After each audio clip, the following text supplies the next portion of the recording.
नमस्कार। आपका एक बार फिर से दिव्य दृष्टि चैनल में स्वागत है। आप सभी को कार्तिक मास की ढेर सारी शुभकामनाएं। हिंदू धर्म में कार्तिक मास का विशेष महत्व है।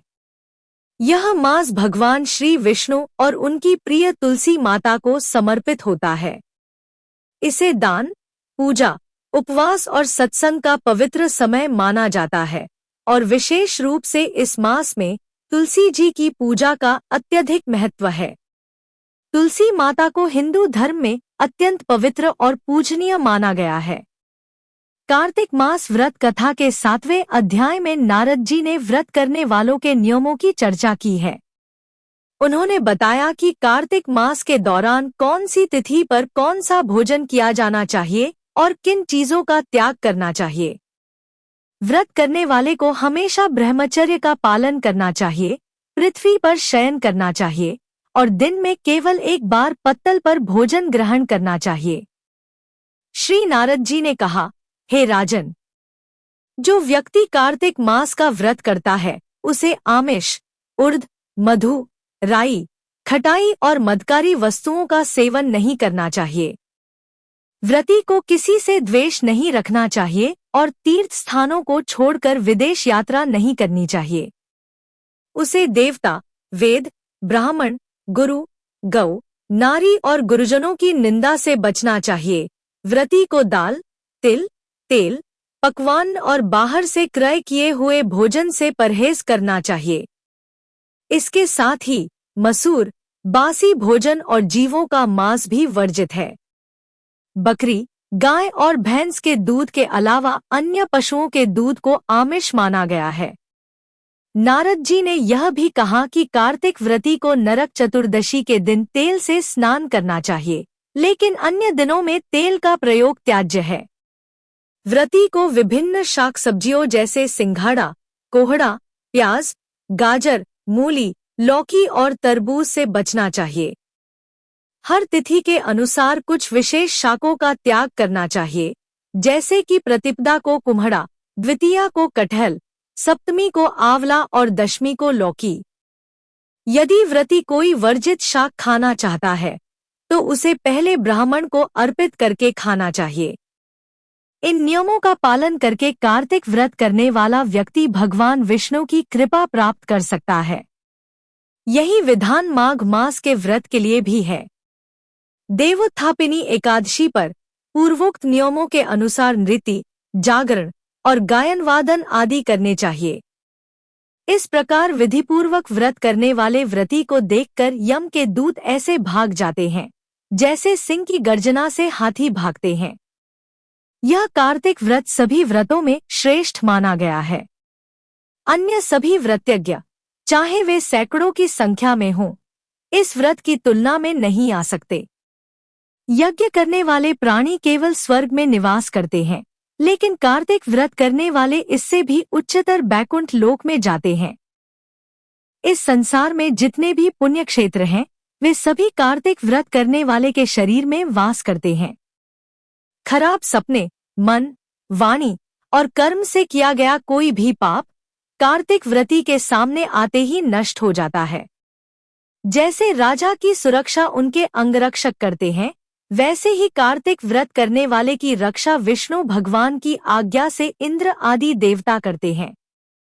विष्णु भगवान का व्रत करने वाला व्यक्ति जहाँ कहीं भी रहता है, वह पूजनीय होता है। उसके आसपास ग्रह, भूत, पिशाच आदि कोई भी बुरी शक्तियां निवास नहीं कर सकती। विधिपूर्वक कार्तिक व्रत करने वाले मनुष्य के पुण्य का वर्णन स्वयं 4 मुख वाले ब्रह्मा जी भी नहीं कर सकते। यह विष्णु व्रत सभी पापों का नाश करने वाला और पुत्र, पौत्र, धन तथा धान्य की वृद्धि करने वाला है। जो व्यक्ति यह कार्तिक व्रत करता है, उसे तीर्थ यात्रा करने की कोई आवश्यकता नहीं रहती, क्योंकि उसे व्रत से ही समस्त पुण्य फल प्राप्त हो जाते हैं।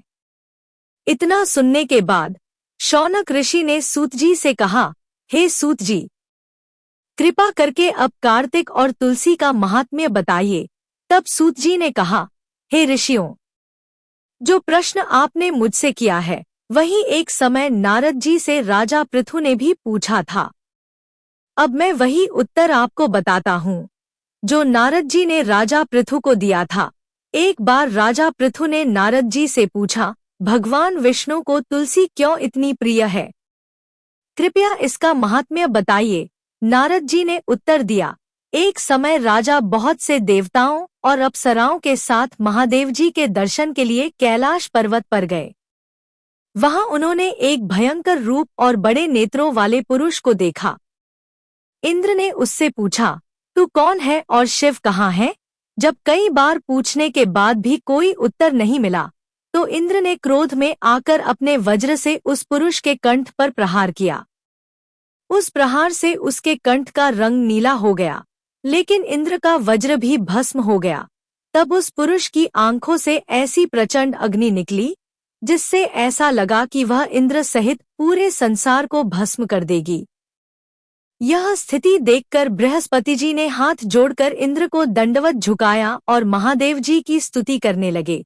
हे देवाधिदेव, त्रिपुरासुर और अंधकासुर का नाश करने वाले, यज्ञ का फल देने वाले त्रिपुरारी, आपको नमस्कार है। नारद जी कहने लगे, हे राजा पृथु, जब महादेव जी ने ब्राह्मणों की स्तुति सुनी तो त्रिलोकी को भस्म करने वाली अग्नि को शांत कर दिया और देवताओं से बोले, हे देवताओं, वर मांगो, मैं तुम्हारी स्तुति सुनकर अत्यंत प्रसन्न हूँ।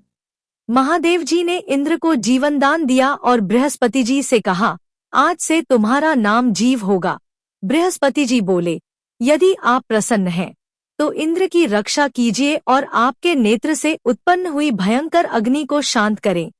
तब शिवजी ने कहा, नेत्र से निकली अग्नि को वापस कैसे लिया जाए?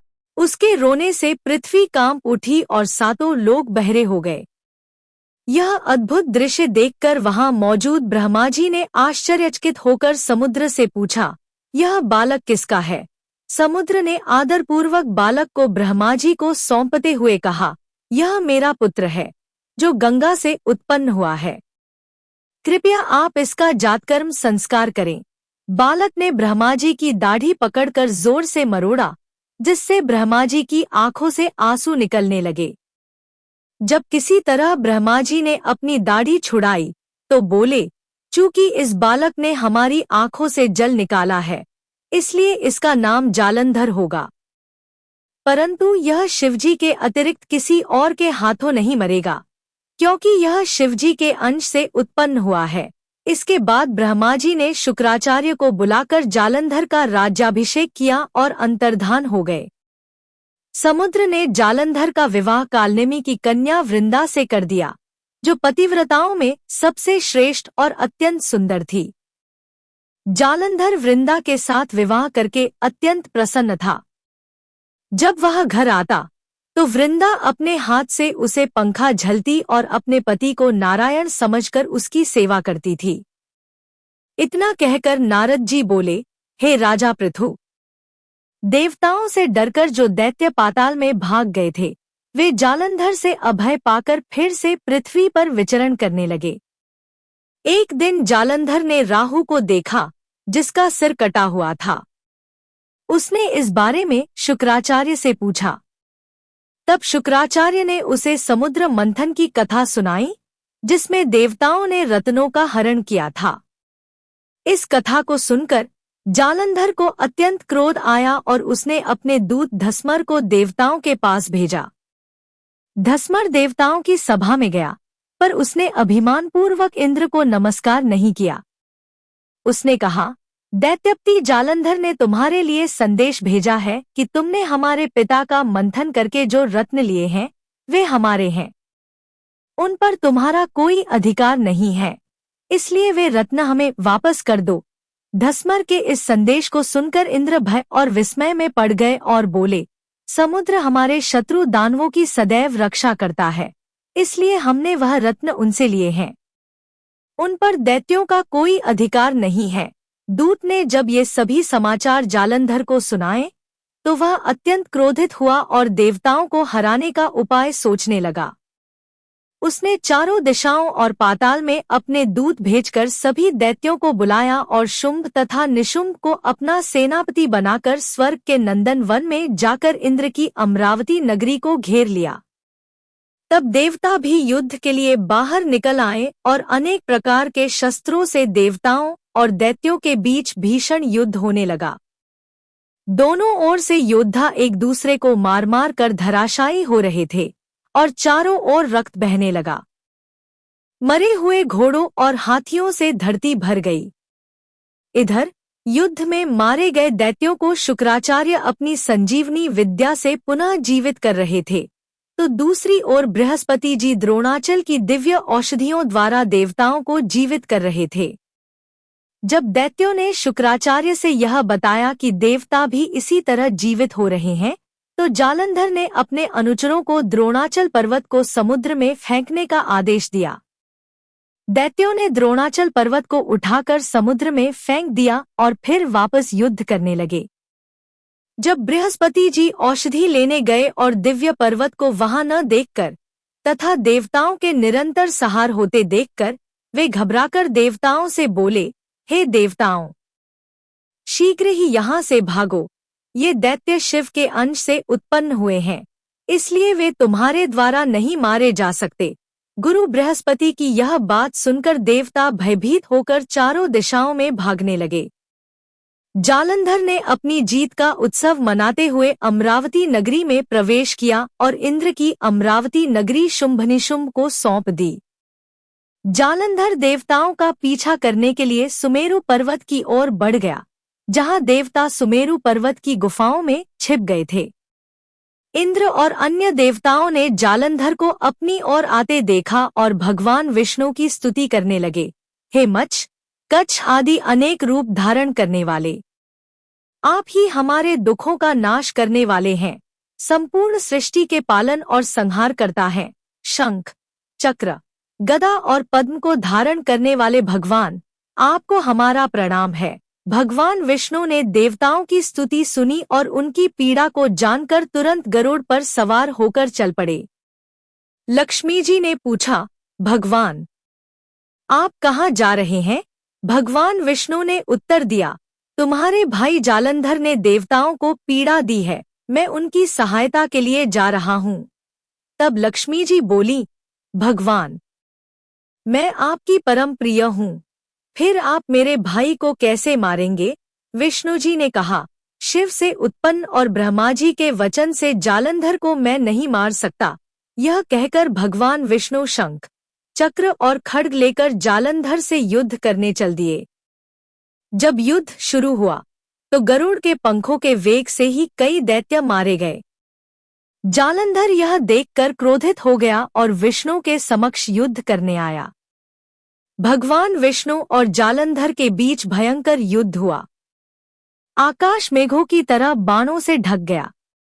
भगवान विष्णु ने जालंधर के ध्वज, छत्र, घोड़े और धनुष को अपने बाणों से काट डाला। जालंधर ने भी गरुड़ के मस्तक पर गदा मारी, जिससे गरुड़ मूर्छित हो गया। भगवान विष्णु ने जालंधर की गदा को अपनी तलवार से काट दिया और फिर दोनों के बीच मल्ल युद्ध हुआ। जालंधर ने भगवान विष्णु की छाती पर मुक्का मारा, जिससे सारा संसार भयभीत होकर कांप उठा। भगवान विष्णु ने कहा, हे दैत्यराज, हमारा युद्ध ठीक नहीं है, क्योंकि तुम लक्ष्मी के भाई हो। इस पर जालंधर ने उत्तर दिया, यदि आप प्रसन्न हैं तो मुझे यह वरदान दे कि आप लक्ष्मी जी और अपने गणों सहित मेरे घर में वास करें। भगवान विष्णु ने एवंस्तु, ऐसा ही हो, कहकर लक्ष्मी जी सहित जालंधर नगर में प्रवेश किया। जालंधर ने देवताओं के स्थान पर सभी दैत्यों को नियुक्त कर दिया और खुद जालंधर नगर में निवास करने लगा। उसने निशुंभ को पाताल भेज दिया, जहां उसने शेषनागों को वश में कर लिया। इस प्रकार जालंधर देव, गंधर्व, किन्नर, यक्ष और मनुष्यों को अपनी प्रजा बनाकर पुत्र के समान पालन करने लगा और त्रिलोकी का राज्य भोगने लगा। नारद जी बोले, हे राजा पृथु, एक समय भगवान के दर्शन करने और जालंधर की राज्य लक्ष्मी जी को देखने के लिए हम भी वहां गए। अगर आपको हमारा वीडियो पसंद आया हो तो कृपया इसे लाइक करें और जो लोग हमारे चैनल पर नए हैं वे इसे सब्सक्राइब जरूर करें। धन्यवाद।